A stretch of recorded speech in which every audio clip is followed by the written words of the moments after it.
कुसंग। यदि सत्संग सही वक्त पर नहीं मिला तो कुसंग मिल जाएगा। इसलिए अपने आप को सत्संग से जोड़ लो। अंधकार और प्रकाश दो ही चीजें हैं, इसलिए अपने बच्चों को सत्संग के प्रकाश की ओर ले जाओ। असतो मा सद्गमय तमसो मा ज्योतिर्गमय। हे प्रभु, हमें अंधकार से प्रकाश की ओर ले चलो,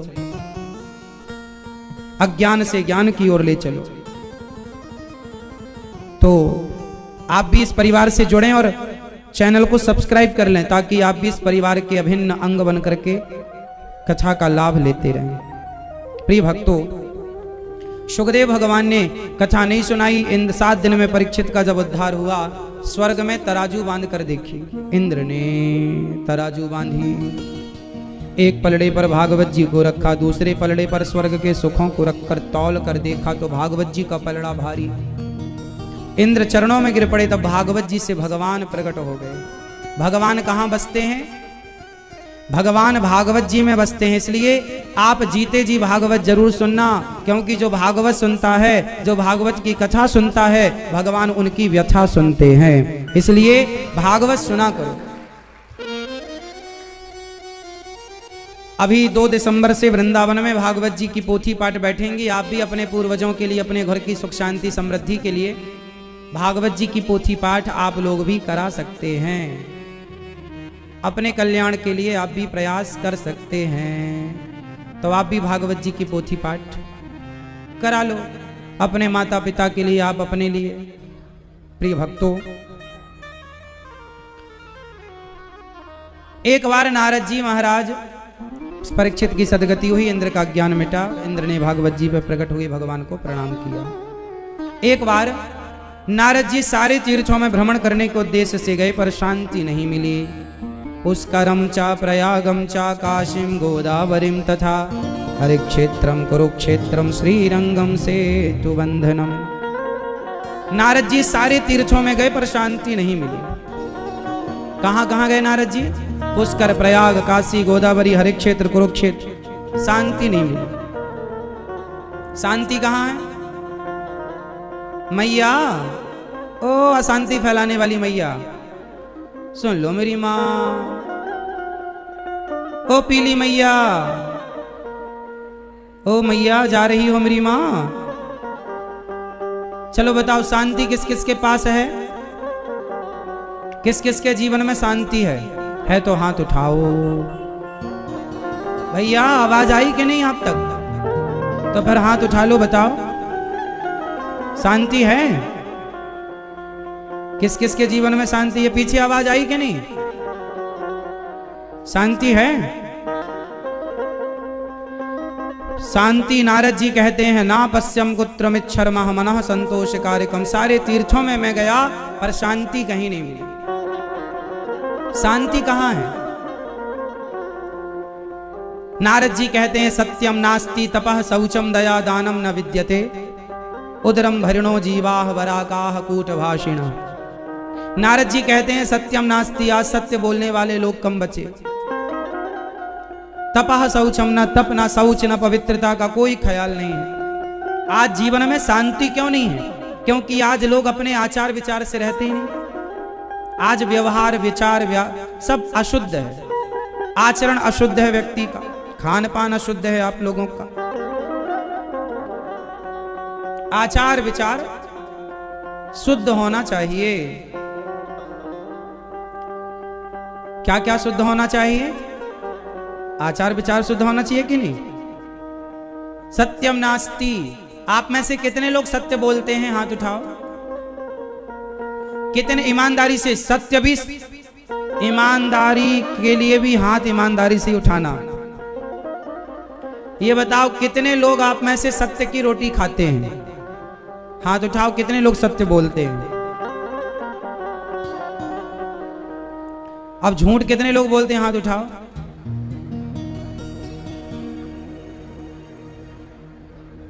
देखो झूठ बोलने का कहा तो देखो शोर कितना हुआ।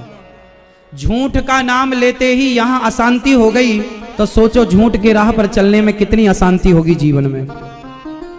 आप समझते नहीं हैं, झूठ अशांति फैलाता। आप झूठ बोलते हैं, आप बिजनेस करते हैं, झूठ बोलकर व्यापार करते हैं, सबके लिए नहीं बोल रहे हैं, जो करते हैं उनके लिए बोल रहे हैं। कुछ लोग झूठ बोलकर व्यापार बिजनेस करते हैं, झूठ बोलकर शादी ब्याह तक कर लेते हैं, झूठ बोलकर बहुत लोग काम करते हैं। पर एक बात बताएं, झूठ बोलोगे तो नाश हो जाएगा। दुर्योधन ने झूठ बोल करके पांडवों के साथ छल किया, झूठ के साथ खड़ा हो गया दुर्योधन, सर्वनाश हुआ कि नहीं? हाँ या नाम उत्तर दो। झूठ बोलना पाप है, नदी किनारे सांप है। किस किस को पता है ये बात? झूठ बोलना पाप है, नदी किनारे सांप है, काली माता आएंगी। और तो झूठ बोलना पाप है, नदी किनारे सांप है, पता है ना सबको? सबको पता है कि झूठ बोलना पाप है, लेकिन फिर भी आप जानबूझकर पाप कर रहे हैं। और फिर आप भगवान को दोष देते हैं, हे भगवान तुमने हमारे बड़ा कष्ट दिया, हे भगवान हे भगवान हमें बहुत दुख दिया भगवान ने। भगवान किसी को दुख नहीं देते, भगवान किसी को मारते नहीं है। बताओ, राम जी ने रावण को मारा या नहीं मारा? राम जी ने रावण को मारा या नहीं मारा? जोर से मारा। राम जी ने रावण को नहीं मारा, बल्कि रावण के पापों ने, रावण के झूठ ने रावण को मार दिया। राम जी तो निमित्त हैं। अच्छा एक बात बताओ,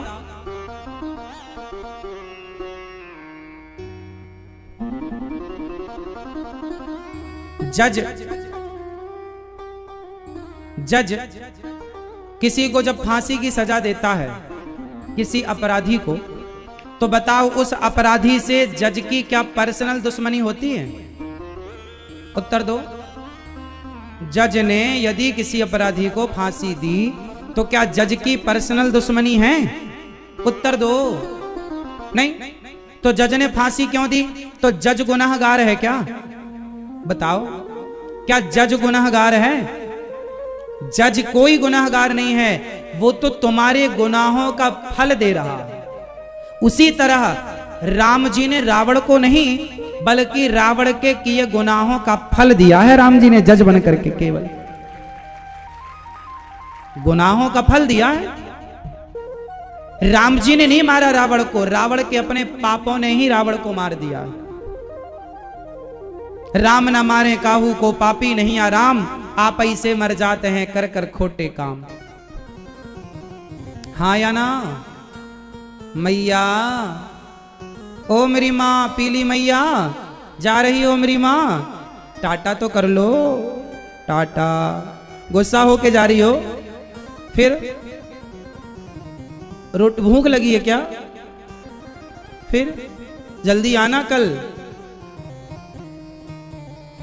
जल्दी आना मेरी माँ, त्रिदेवियां जा रही हैं।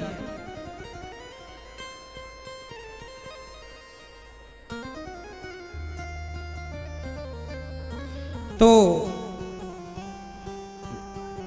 पाप ना करो, झूठ बोलना। गोस्वामी तुलसीदास जी ने एक चौपाई लिखी है, उसका अर्थ बताना आप लोग। हमें उसका अर्थ नहीं आता, इसलिए आपके भिंड में आए कि चलो कुछ अर्थ वर्थ हम आपसे पूछ लेंगे। हम एक चौपाई बोलेंगे, आप लोग उसका अर्थ बताइएगा, क्योंकि हमें उसका अर्थ नहीं आता। चौपाई है इस प्रकार, सत्य बराबर, ये दोहा है, सत्य बराबर तप नहीं, झूठ बराबर पाप, जाके हृदय साच है, प्रभुता के हृदय आप। नहीं असत्य सम पातक पुंजा। ये एक दोहा और एक चौपाई का अर्थ हमारी समझ में नहीं आया, कृपया आप भिंड वाले बताएं। बताओ, नहीं असत्य सम पातक पुंजा, इसका अर्थ क्या है? क्या मतलब हुआ? सत्य बराबर तप नहीं, झूठ बराबर पाप, इसका अर्थ बताओ। चलो भैया, ये आगे भैया बैठे हैं, जूता पहन के बैठे हो। हाँ बताओ, चलो जूते वाली भैया, अच्छा है आपको भी लगा जूते क्यों उतारे, कोई ले गया तो नुकसान। चलो बताओ, सत्संग में भी बैठने का हुनर नहीं है। जूता उता उतार के बैठा करो साहब, बढ़िया किनारे अच्छे से बैठो सत्संग में। सत्संग टाइप का लगे, कोई शराब की दुकान में थोड़ी आए हो शराब लेने। चलो बताओ, सत्य बराबर तप नहीं, झूठ बराबर पाप, इस दोहे का अर्थ बताओ। ये भैया बताएंगे जूते संभालने वाले। चलो बताओ, अब ना उतारो लाला, चलो उतार दिए तो उतार दिए, चलो बताओ। अब भैया बताएंगे जो अभी भी जूता उतारे हैं, जल्दी बताओ। सत्य बराबर तप नहीं, झूठ बराबर पाप, क्या मतलब इसका? हमें इसका अर्थ नहीं आता, बताओ क्या कह रही है ये चौपाई और दोहा, क्या कहना चाह रहे हैं? तुलसीदास जी क्या कहना चाह रहे हैं आप लोगों? मैया बताओ मेरी माँ, ये हमारी मैया ने तो चप्पल आगे रखी है, पहले चप्पल महारानी का दर्शन करो, फिर आगे चप्पल रख लो और उसी का दर्शन करते रहो बैठे बैठे।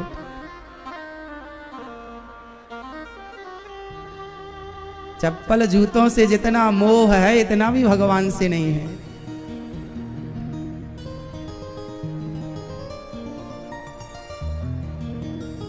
कल से बिल्कुल सस्ती, हम तो कह रहे हैं कोई लंदन में थोड़ी कथा हो रही है, तुम्हारे क्षेत्र में हो रही है। नंगे पांव आओ कल से कथा में, ना चप्पल जूता चोरी होने का झंझट, ना यहां वहां देखने की दिक्कत। कई लोग चप्पल पहन के आते जरूर हैं, जूता पूरा ध्यान जूते में, चोरी तो नहीं हो गए होंगे, बचे होंगे कि गए होंगे। एक सज्जन 7 दिन बाद हमें मिले, बहुत रो रहे, मैया रो रही थी।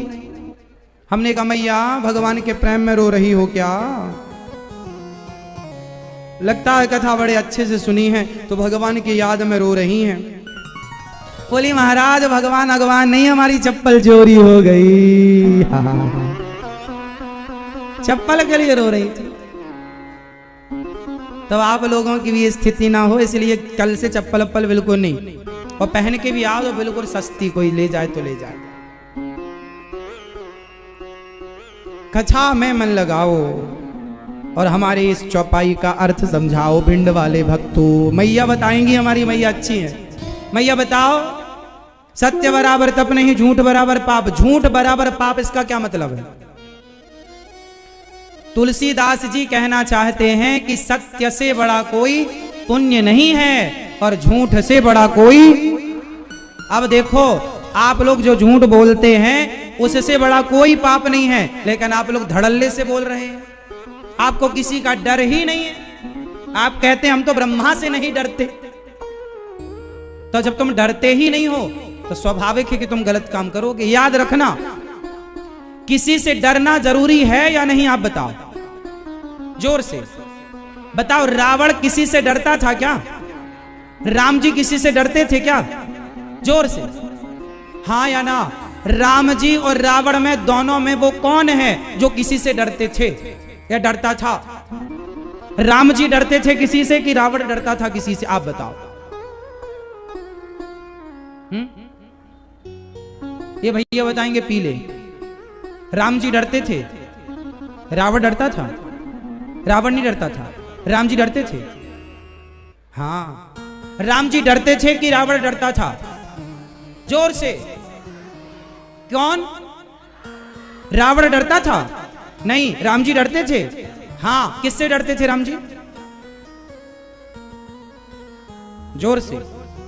हाँ, राम जी डरते थे और डरना जरूरी है। रावण नहीं डरता था, रावण नहीं डरता था इसलिए दूसरों की पत्नी उठा कर ले आता था। राम जी डरते थे इसलिए सूर्पनखा आई तो देखा तक नहीं उसकी तरफ। राम जी डरते हैं धर्म से कि हमसे धर्म की हानि ना हो जाए। राम जी डरते हैं कि हमसे, हमारी वाणी से, हमारे कर्मों से, हमारी आंखों से कोई अपराध ना हो जाए। बताओ, पराई स्त्री को उठा लेना ये सही है कि गलत है? गलत। तो रावण निडर था, डरता नहीं था, वो किसी की भी लुगाई उठा लेता था, जो अच्छा लगे उठा के ले आया, उठा लेता था। और रावण ने माता सीता का ही नहीं, सीता मां के पहले कई स्त्रियों का हरण कर चुका है रावण। कई स्त्रियों का, कई क्या गिनाए हम आपको, कई स्त्रियों का हरण कर चुका है वो तो फाइनली आखिरी माता सीता का हरण किया तो सर्वनाश हो गया। गलत से पंगा ले लिया ना इस बार। रावण डरता नहीं था, राम जी डरते थे। किससे डरते थे? जोर से, धर्म से। भैया मेरे से अधर्म ना हो जाए, पराई नारी को देखना अधर्म है, डरो। पराई नारी से डरो, पराये पुरुष से डरो, झूठ बोलने से डरो। रावण नहीं डरता था, झूठ बोल देता था। राम जी डरते थे, नहीं जी मैं झूठ नहीं बोलूंगा। आप लोग डरते हो या नहीं डरते? आप लोग भी रावण टाइप का कहते हो, नहीं जी मैं तो ब्रह्मा से नहीं डरता। नहीं डरोगे तो सर्वनाश हो जाएगा। इसलिए झूठ बोलने से डरो, गलत काम करने से डरो, वरना तुम्हारी आंखें रहेंगी तुम्हारा सर्वनाश देखने के लिए। रावण की आंखें थीं रावण का सर्वनाश देखने के लिए। दुर्योधन डरता नहीं था, जबकि अर्जुन डरते थे। दुर्योधन डरता तो भरी सभा में कपड़े क्यों उतरवाता द्रौपदी के? दुर्योधन नहीं डरता था। पर अर्जुन गए थे एक बार स्वर्ग, वहां एक अप्सरा आई थी। देखो जरा अर्जुन और दुर्योधन में क्या अंतर है, मैं दोनों की कथा सुनाऊं आपको। दुर्योधन को तो आप सब जानते हो कि भरी सभा में उसने द्रौपदी के कपड़े उतारवाए थे, हाँ या ना? द्रौपदी कौन लगती थी दुर्योधन की रिश्ते में? जल्दी बोलो। भाभी। और हमारे यहां भाभी को क्या माना जाता है? माँ। भाभी को हमारे यहां बोल ही जाता भाभी माँ। भाभी माँ यहाँ आओ, भाभी माँ पानी लाओ, भाभी माँ रोटी दे दो। ऐसा आप लोग बोलते हैं नहीं? पहले के जमाने में लोग ऐसे ही बोलते थे, भाभी माँ। भाभी को माँ माना जाता है, भाभी माँ तुल्य होती है। तो दुर्योधन की भाभी है ना द्रौपदी, हाँ या ना? जोर से बोलो। हाँ, तो द्रौपदी भाभी लगी और भाभी माँ के समान है, तो माँ के कपड़े उतार रहा है कि नहीं दुशासन? बोलो हाँ या ना? इसे डर है? ये डरता है? ये डर नहीं लगता इसको, डर नहीं लगता दुर्योधन को, दुशासन को, इन्हें डर नहीं लगता। जबकि अर्जुन एक बार स्वर्ग गए तो वहां स्वर्ग की एक अप्सरा आ गई अर्जुन की तरफ देख करके, और अर्जुन के पास आकर अर्जुन को स्पर्श करने लगी गलत भाव से, क्योंकि वो अप्सरा है। और अप्सरा तो कोई भी पुरुष मिल जाए तो वो उन्हें भोग की दृष्टि से देखती हैं। तो अर्जुन को भी टच करने लगी, तो अर्जुन ने दूर खड़े होकर कहा, ना देवी आप मेरी माँ हो। देखो एक अप्सरा, जिन अप्सराओं के लिए देवता लट्टू रहते हैं, इंसानों की तो छोड़ो, वो अप्सरा ऑफर दे रही है अर्जुन को कि आओ हमारे पास। लेकिन अर्जुन ने कहा कि आप हमारी माँ हैं, क्योंकि हमारे वंश में जो हमारे पूर्वज हुए हैं आपने उनके संग रमण किया है, तो आप हमारी इस रिश्ते से माँ हुई। तो अर्जुन ने उस महिला को टच नहीं किया, उस अप्सरा को। ऐसे अर्जुन जो डरते हैं ना, ये मेरी माँ के समान है और मैं टच करूंगा, मुझे डर लग रहा है, पाप हो जाएगा, मुझे डर लग रहा है। अर्जुन डरते थे पाप से। अर्जुन जोर से, अर्जुन डरते थे जोर से बोलो मेरी माँ भैया। अर्जुन डरते थे किससे? राम जी डरते थे किससे? हाँ, रावण नहीं डरता था, दुर्योधन नहीं डरता था, दुशासन नहीं डरता था। और आप लोग डरते हो या नहीं डरते हो, अपना बताओ। डरते हो? आप भी तो कहते हो हम तो ब्रह्मा से नहीं डरते। डरो, डरना जरूरी है। पाप से डरो, गलत काम से डरो, गलत बोलने से डरो, गलत व्यवहार से डरो। आज के जमाने में लोगों के अंदर डर ही तो नहीं रहा। उन्हें यह डर नहीं है कि हम, आजकल तो खुलेआम व्यक्ति मर्डर कर रहा है, मर्डर मार डालता है सुपारी लेकर, उसे डर ही तो नहीं है कि हम पाप के भागीदार बन जाएंगे। आजकल खुलेआम आप लोग मुर्गी को मार डालते हो, मछली को मार डालते हो। पहले का आदमी डरता था ना हमारे हाथ से चींटी ना मर जाए।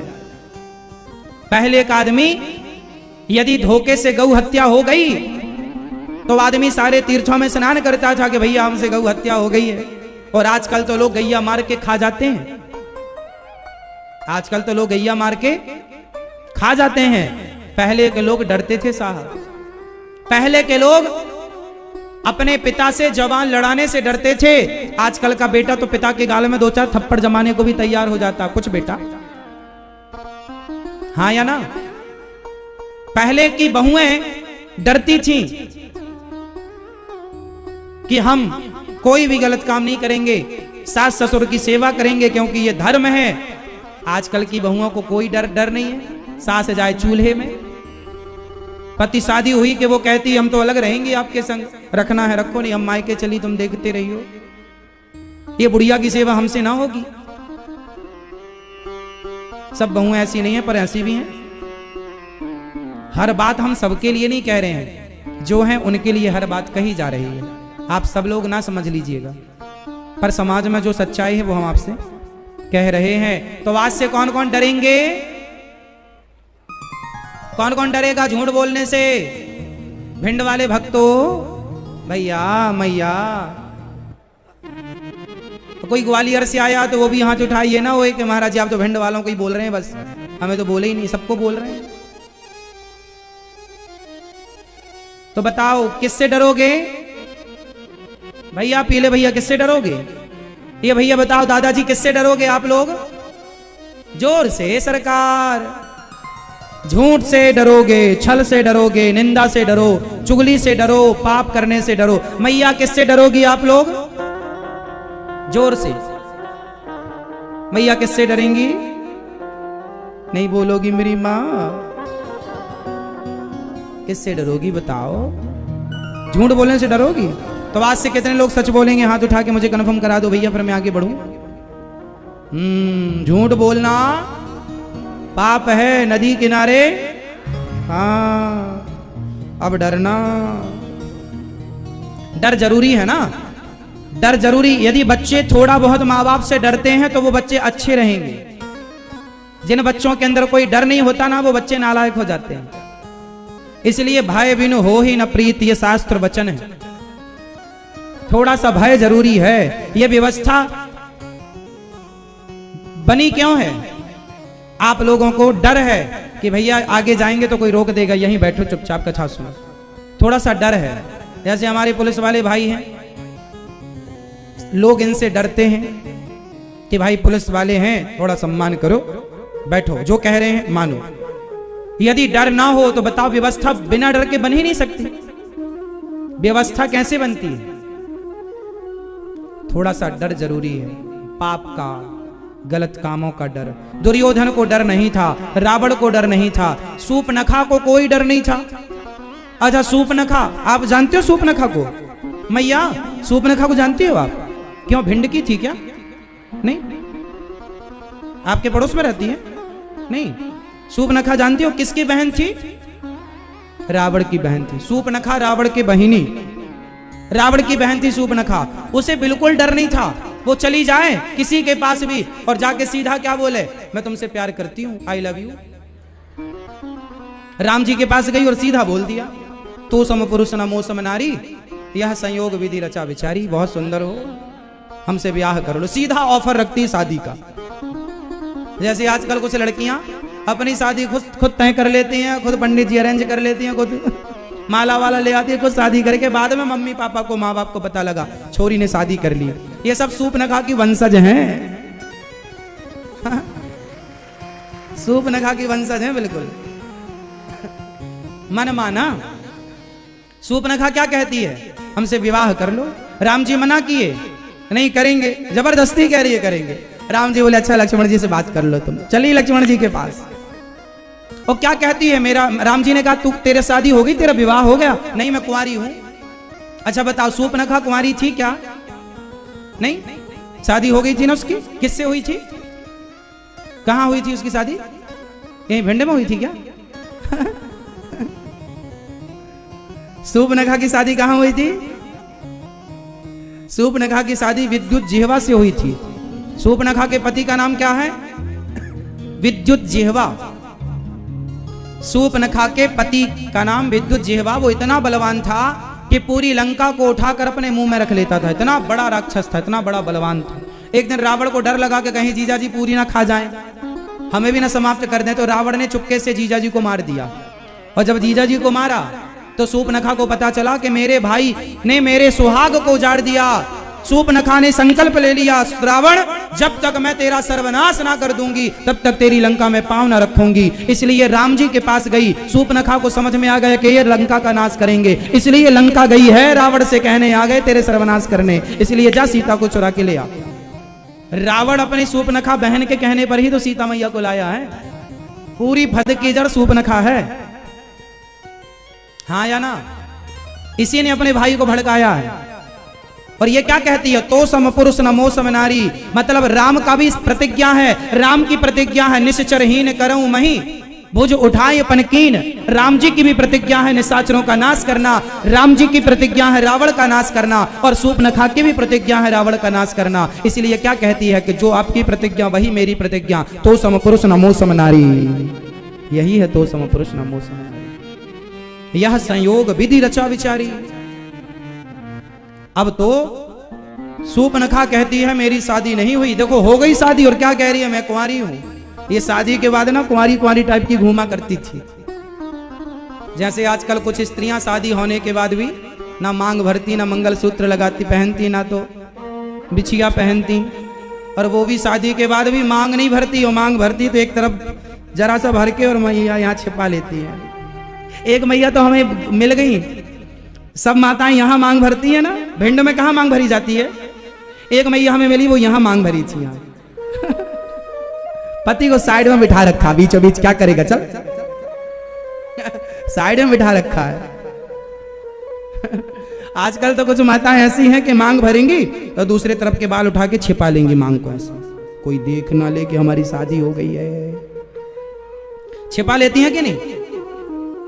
आजकल तो माताएं घिसनी से हल्का सा घिस लेती हैं, छिपा लेती हैं। चूड़ी उड़ी आजकल पहनने का फैशन कम रहा। आजकल तो शादी के बाद फैशन के नाम पर एक हाथ में घड़ी हो जाती है लड़कियों की, और दूसरे हाथ खाली पूरा, या दूसरे हाथ में पूरा यहां तक चूड़ी तो दूसरा हाथ बिल्कुल खाली। एक भी चूड़ी नहीं होती एक हाथ में, एक में तो पूरी होती है एक खाली। ऐसा फैशन होता कि नहीं आप लोगों का?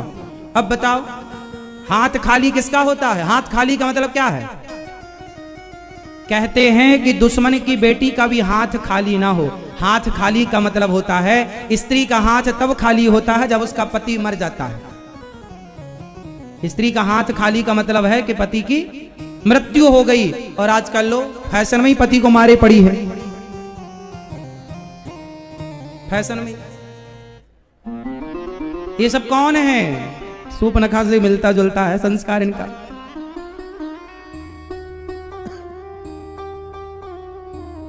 तो सूर्पनखा रावण की बहिनी, रावण भी तो अपनी बहन को समझाता नहीं था बिल्कुल। आप लोग भी तो भाई लोग समझाते नहीं है बिल्कुल, ना माँ समझा रही है ना पिता समझा रहा है। थोड़ा संस्कार सबको चाहिए, बच्चों को, बेटी हो या बेटा हो दोनों को संस्कार की जरूरत है। माँ बाप समझाते नहीं, संस्कार देते नहीं, बाद में रोते हैं ये हो गया वो हो गया। तो सत्यम नास्ति, आज सत्य नहीं है, पर आज हम आपसे निवेदन करेंगे सत्य बोला करो।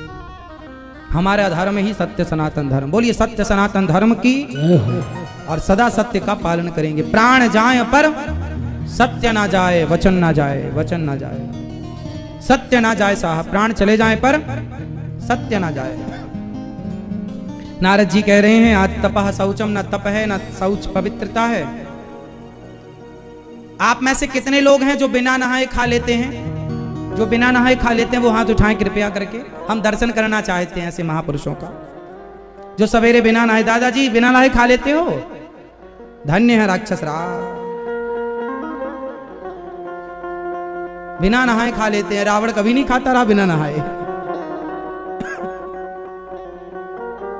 बिना नहाए, बिना नहाए ना खाया करो। नारद जी कह रहे हैं सत्यम नास्ति तपह शौचम। आज के जमाने में सत्य तो है नहीं, तप भी नहीं है, और शौच तो है नहीं। शौच का मतलब है पवित्रता। आजकल बच्चे बिस्तर पे ही बिस्किट खा लेते हैं, चाय पी लेते तब तो वो ब्रश करते हैं। चाय पीकर बिस्किट खा करके ब्रश करते हैं। बताओ आप लोग भैया पहले ब्रश कर लेते हो कि पहले बिस्किट चाय खा लेते हो? पहले क्या करते हो? पहले नहाते हो कि पहले खाते हो? जल्दी से बताओ, पहले क्या करते हो? पहले नहाओ, फिर भोग लगाओ, फिर खाओ। बिना भोग लगाए? नारद जी कहते हैं मैं सारे तीर्थों में गया पर शांति नहीं मिली। शांति के लिए मैं वृंदावन गया, वहां एक कन्या उदास बैठी थी, बूढ़े बूढ़े पुरुष लेटे थे। मैंने कहा कौन है आप? उन्होंने कहा अहम भक्ति रीतिख्याता इमऊ में तनयौ मतौ ज्ञान वैराग्य नामानो काल योगेन जर्जरौ। अहम भक्ति रीतिख्याता, मेरा नाम भक्ति है। ये मेरे दो बेटे हैं, ज्ञान और वैराग्य। भक्ति के कितने पुत्र हैं? मैया, ओ मेरी माँ, मैया नींद आए तो बताना, लोरी सुनाएंगे आपको बढ़िया। भक्ति के कितने बेटे हैं मेरी माँ? कौन कौन? ज्ञान और। तो भक्ति अकेली नहीं हो, भक्ति के संग ज्ञान भी हो और वैराग्य भी हो। कोरी भक्ति ना हो, भक्ति के साथ ज्ञान भी हो और वैराग्य भी हो, त्याग भी हो। तो भक्ति जरूरी है कि जहां आना जाना होता है ना, जिनके यहां, उनसे प्रेम होता है। आने जाने में क्या होता है? प्रेम। प्रेम बढ़ता है। हम आपके पास आने जाने लग जाएं तो आपका हमसे, हमारा आपसे प्रेम बढ़ जाएगा। तो जब भगवान के पास आना जाना रहेगा, इसलिए आपसे और हमसे, इंसानों से प्रेम बढ़ाकर क्या मिलेगा? भगवान से प्रेम बढ़ाएं तो कुछ काम बने। इसलिए मैं रोज तेरे दर आता हूँ, कभी तुम भी मेरे घर आया करो। मैं रोज तेरे घर। जब आप बिहारी जी जाएंगे तो आप कह सकते हैं कि मैं रोज तेरे घर आता हूँ। जब आप आते नहीं तो आप कह ही नहीं सकते। जब आप आएंगे तो आप ये कहने के अधिकारी हो जाएंगे कि कन्हैया मैं रोज आता हूँ तेरे द्वार, तो तू भी तो कभी आया कर प्रभु, आप भी तो कभी आया करो। जब आप आएंगे तो ये कहने के अधिकारी होंगे, बिल्कुल। यदि मैं आपके घर रोज आता हूं तो मैं आपको कहने का अधिकारी हो जाऊंगा कि आप भी आना। यदि मैं आपके घर नहीं आता तो मैं कहने का अधिकारी नहीं हूं। तो आप बिहारी जी के पास जब आएंगे, महीने में एक बार आया करो, 15 दिन में एक बार आया करो, साल में एक बार आया करो। और बिहारी जी को, राधा रमण जी को, राधा वल्लभ जी को, गौरी गोपाल भगवान को अपने मन मंदिर में बसाया करो। मैं रोज तेरे घर आता हूँ, कभी तुम भी मेरे घर आया करो।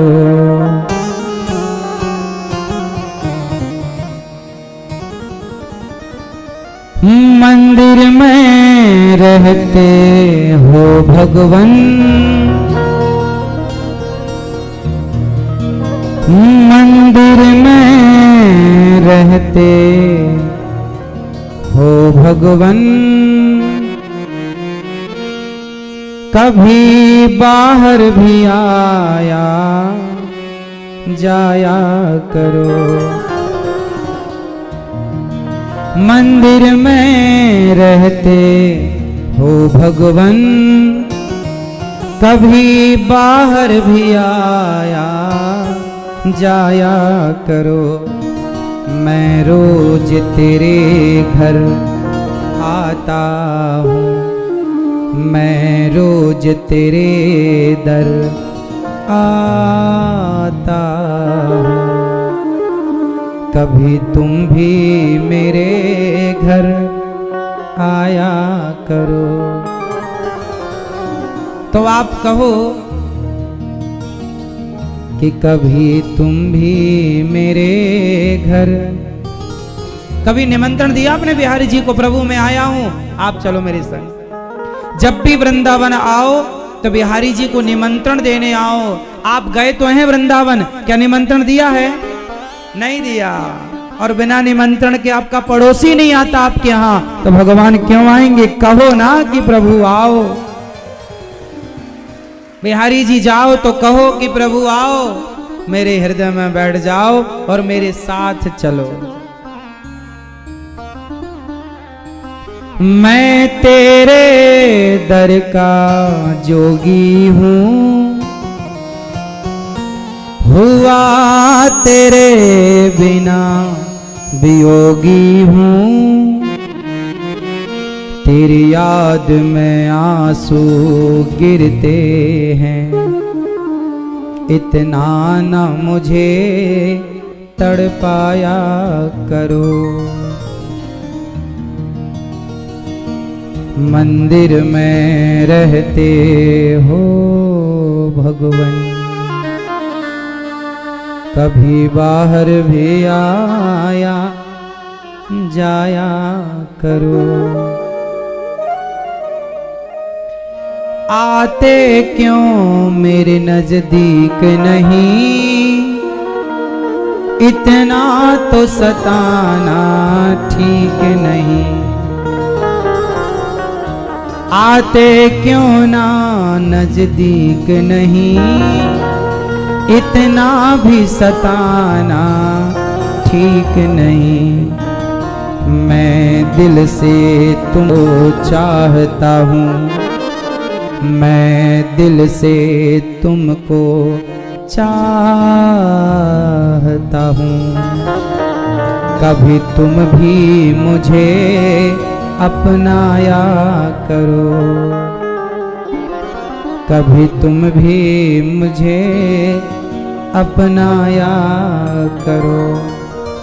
मंदिर में रहते हो भगवन, कभी बाहर भी आया जाया करो।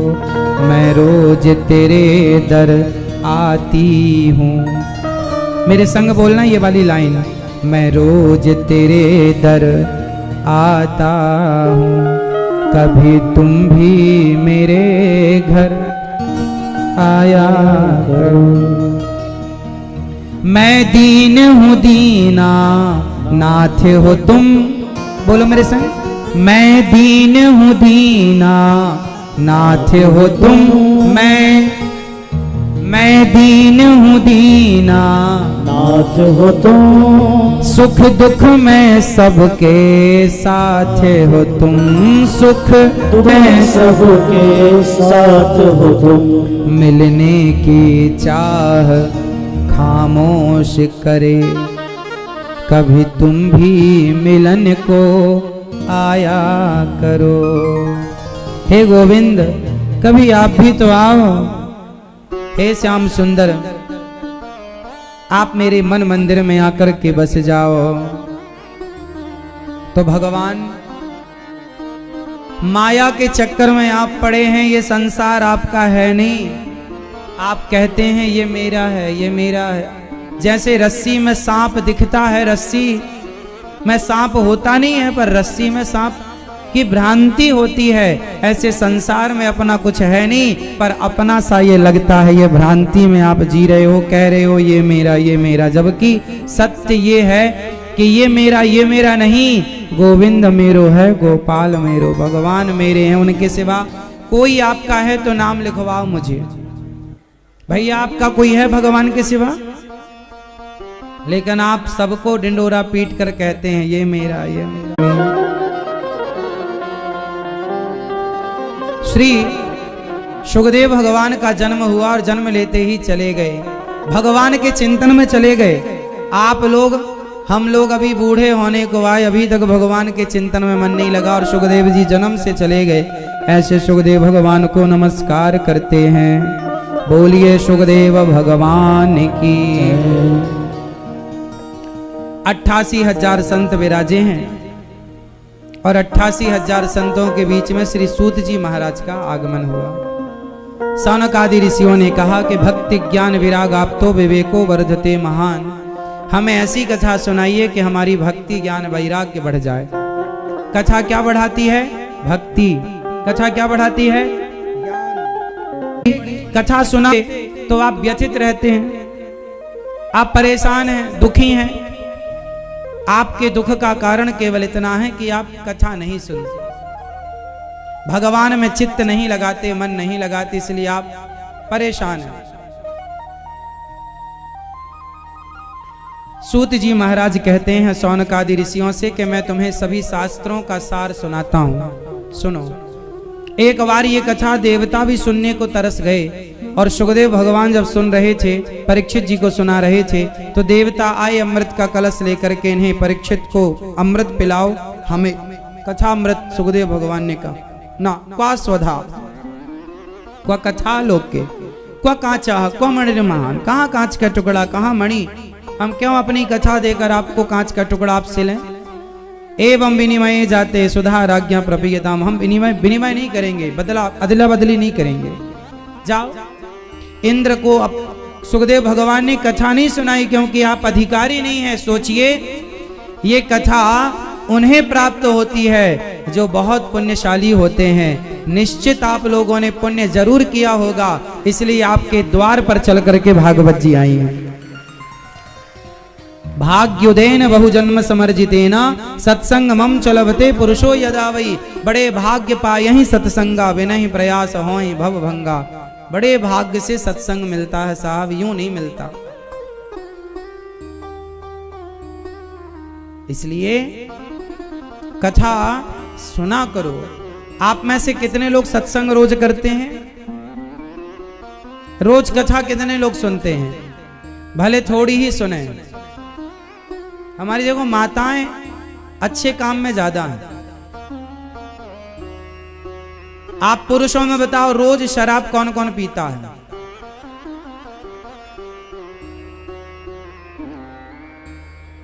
कौन कौन रोज शराब पीता है? अंडा रोज कौन खाता है? जुआ कौन खेलता है रोज? पत्ते, ताश।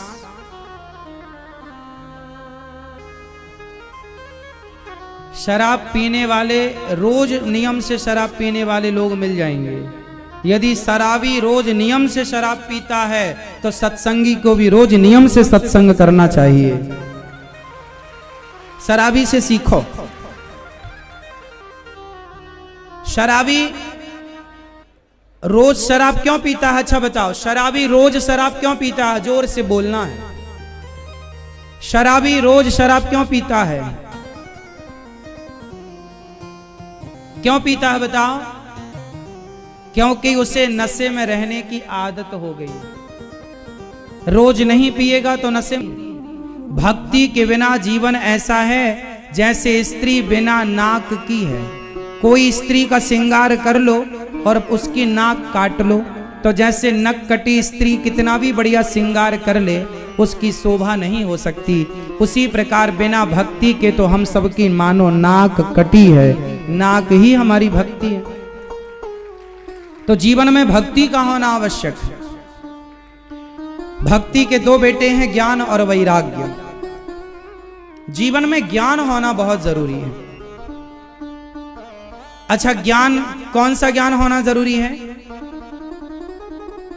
कौन सा ज्ञान होना जरूरी है? पेट भरने का ज्ञान या आत्म कल्याण करने का ज्ञान?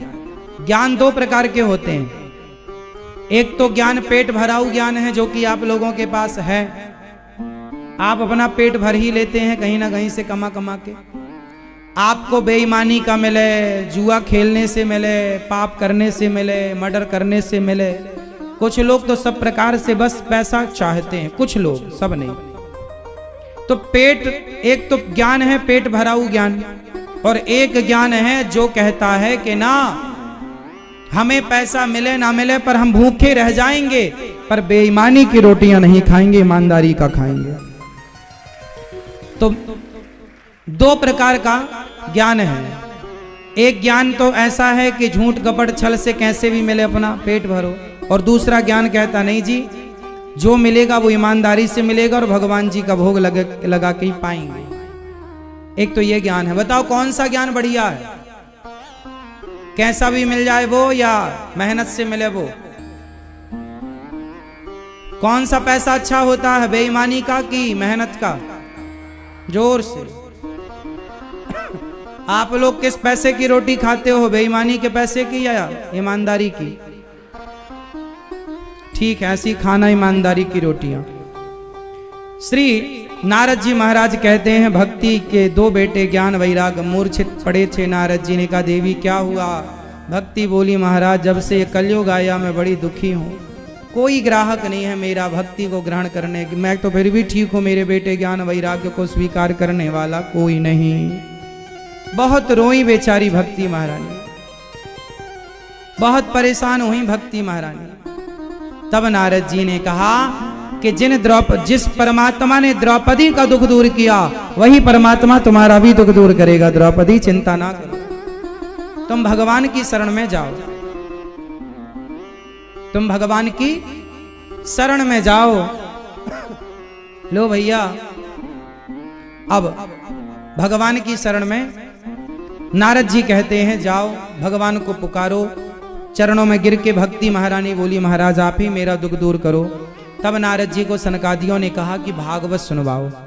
तब भक्ति महारानी को हरिद्वार की पावन धरा में सनकादियों ने नारद जी के माध्यम से भागवत सुनाई और भागवत की महिमा हुई। सदा सेव्या सदा सेव्या श्रीमद् भागवती कथा, यस्यः श्रवण मात्रेण हरिश्चित्तम् समाश्रयेत्।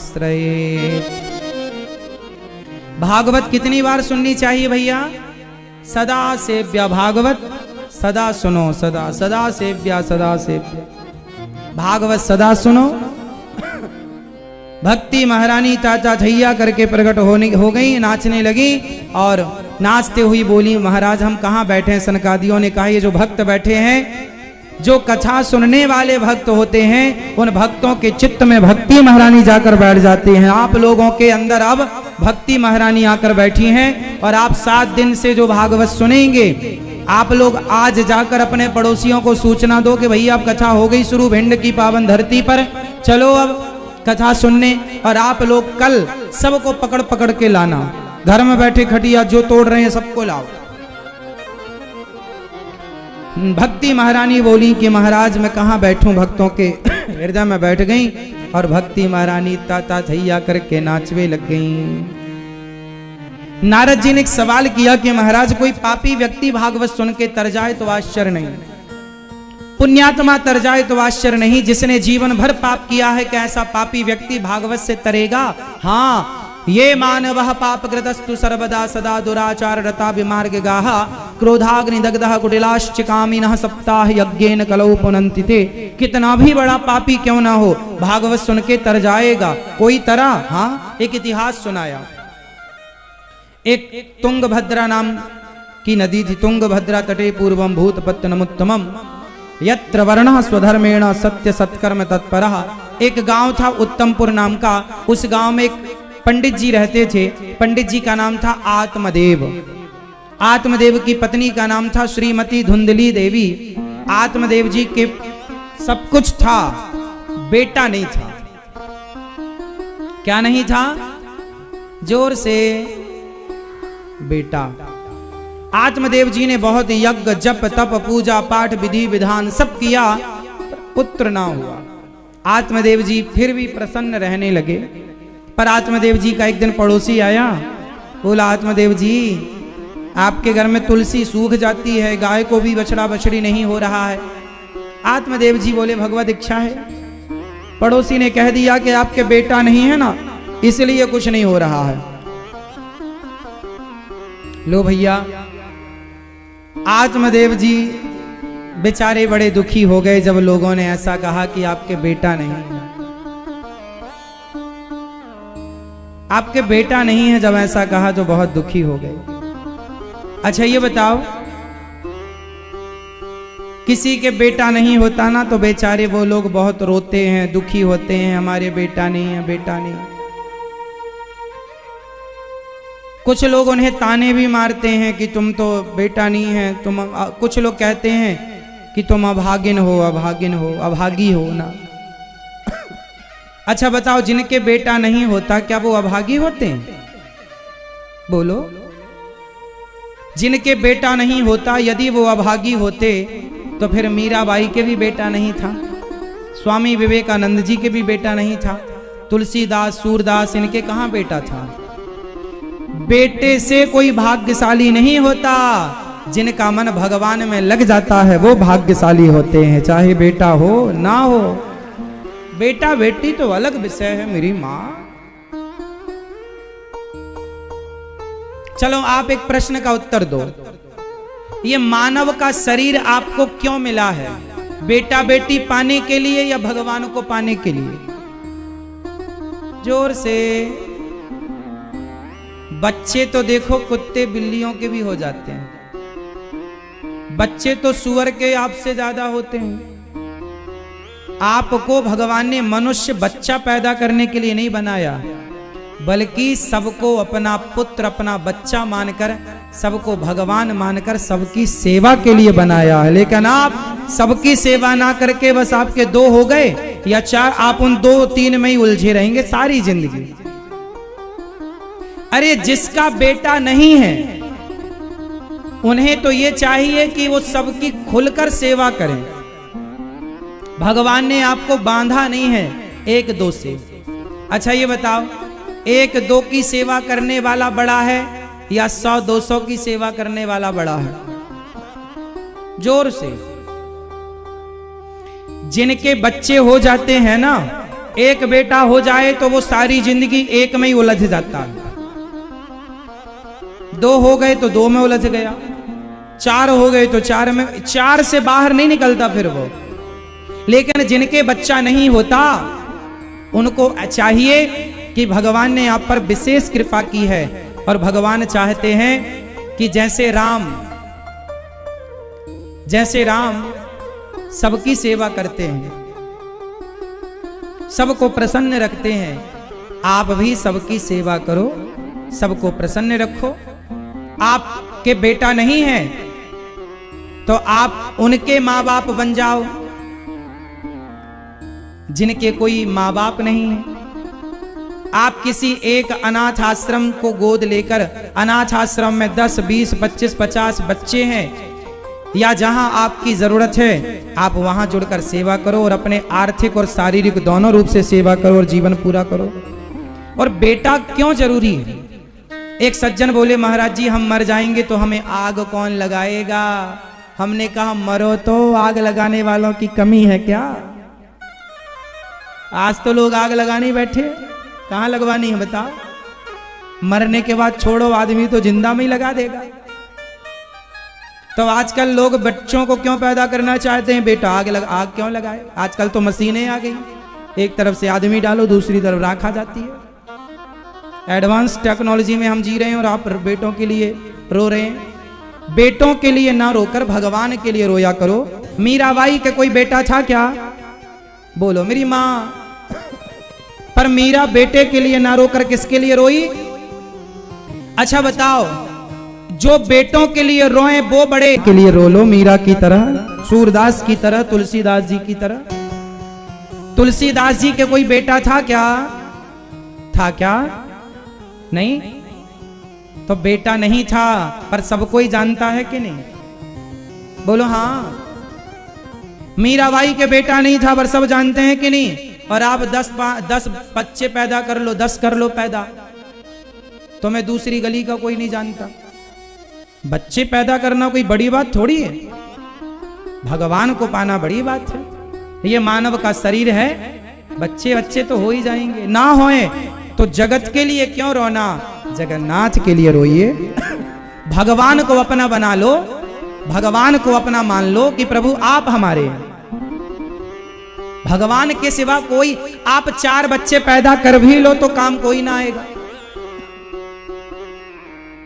गौरी गोपाल आश्रम आप कितने लोग आए वृंदावन में? गौरी गोपाल आश्रम कितने लोग आए आप में से? जो आए वो हाथ उठाएं। गौरी गोपाल आश्रम जो आए हैं।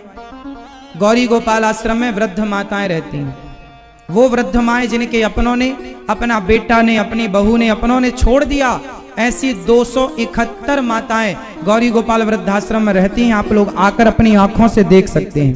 और सारी माताएं निःशुल्क रहती हैं, कोई 1 रुपए भी चार्ज नहीं लगता माताओं का, सभी माएं रहती हैं। वो माएं रहती हैं जिनके 2 बेटे हैं, 1 बेटा है, 4 बेटा है, 5 बेटा जिनके, वो वृद्ध माएं रहती हैं। तो बताओ, तुम 1 बेटे के लिए रो रही हो, जिनके 5 हैं उनके 5 मिलकर 1 गिलास पानी और 2 रोटी ना दे पाए। इसलिए बेटा नहीं दे पाएगा वो सब कुछ जो भगवान आपको दे सकते हैं। इसलिए रोना ही है तो भगवान के लिए रो लो मेरी माँ। बेटा नहीं है ये तो आप कहते हो, पर भक्ति नहीं, बुढ़ापा आ गया पर हृदय में भक्ति नहीं आई, भगवत प्रेम नहीं हुआ। आप क्या कहते हैं, हे महाराज शादी के 20 साल हो गए, बेटा नहीं हुआ, पर आप ये नहीं कहते कि उम्र 80 साल की हो गई पर अभी तक भक्ति नहीं हुई, अभी तक भगवान से प्रेम नहीं हुआ। आप ये नहीं कहते कि प्रेम नहीं हुआ भगवान से, चित्त में भगवान नहीं आए, इस बात का आपको दुख नहीं है। दुख इस बात का है कि बेटा बेटी नहीं हुआ। आत्मदेव जी रोए और घर छोड़कर चले गए। संत जी मिले, उन्होंने एक फल दिया, फल पत्नी को दिया, धुंधली ने फल खाया नहीं, गाय को खिलाया, तो गाय को एक सुंदर सा बच्चा हुआ, नाम रखा गौकर्ण। और धुंधली ने अपनी बहन को पैसे से बेटा उसका खरीद लिया, नाम रखा धुंधकारी। अब आत्मदेव जी के 2 बच्चे हो गए, एक गाय से गौकर्ण और एक बहन का बेटा खरीदा तो हो गया धुंधकारी। अब धुंधकारी जब बड़ा हुआ ना साहब, तो आत्मदेव जी को लाठियों से मारता है। देखो, भगवान आपको बेटा बेटी नहीं दे रहे हैं, समझ लो इस पर भगवान की कृपा है। वो नहीं दे रहे हैं मतलब कृपा है। आपको बड़े संकट, बड़ी झंझट से भगवान बचाना चाहते हैं, पर आप जबरदस्ती उंगली करते नहीं चाहिए। आत्मदेव जी ने जबरदस्ती चाह के ले लिया, तो अब धुंधकारी मार रहा, अब पिटो पिटो, अब मार रहा बेटा लाठियों से, डंडों से। आत्मदेव जी रो रहे हैं, बेटे ने मारा मारा। संत जी समझाए थे, माना कहां आपने, आप लोग ना बातों से नहीं मानते, लातों से ही मानते हैं। विभीषण भी ऐसे ही थे, हनुमान जी बातों से समझाए चलो राम जी की शरण में, नहीं गए, लेकिन रावण ने लात मारा तो भागे राम जी की तरफ। कुछ लोग बातों से नहीं मानते, किससे मानते हैं, लातों से। तो आप लोग बातों से मानोगे कि लातों से, जोर से?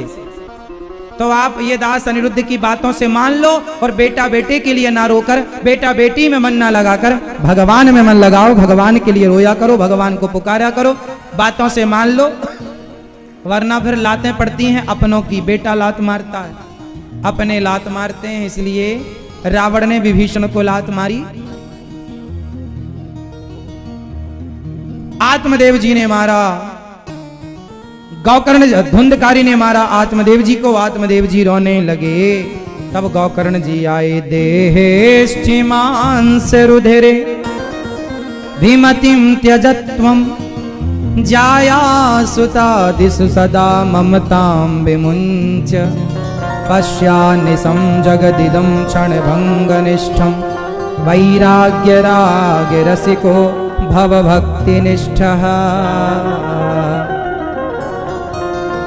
एक बात बताओ, गौकर्ण जी यहां समझा रहे हैं अपने पिताजी रो रहे हैं कि मेरे बेटे ने मारा।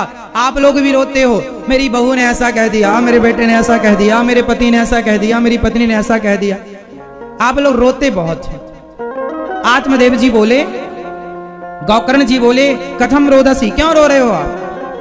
देहेष्ठिमांस रुद्रम रुद्रे भिमतिम त्यजत्वम, ये बेटा बेटी के लिए क्यों रो रहे हो?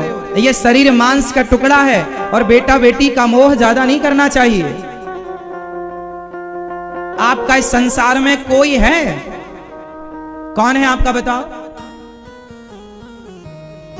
कौन है आपका? कौन है आपका, जरा बताओ कौन है आपका? बेटा आपका है? बेटी आपकी है? आपकी है तो ले जाना साथ में। कोई ले जा सका किसी को? अरे बेटा बेटी पति पत्नी की छोड़ो, ये शरीर भी अपना नहीं है, ये शरीर भी किराए का है। आप में से किस किस का शरीर किराए का है? आप किराएदार हैं? आपका खुद का घर में रहते हो कि किराए से रहते हो? कितने लोग किराए से हैं? हाथ उठा लो। किराए से मैया, ओ पीली मैया, आप किराए से हो कि खुद का घर है?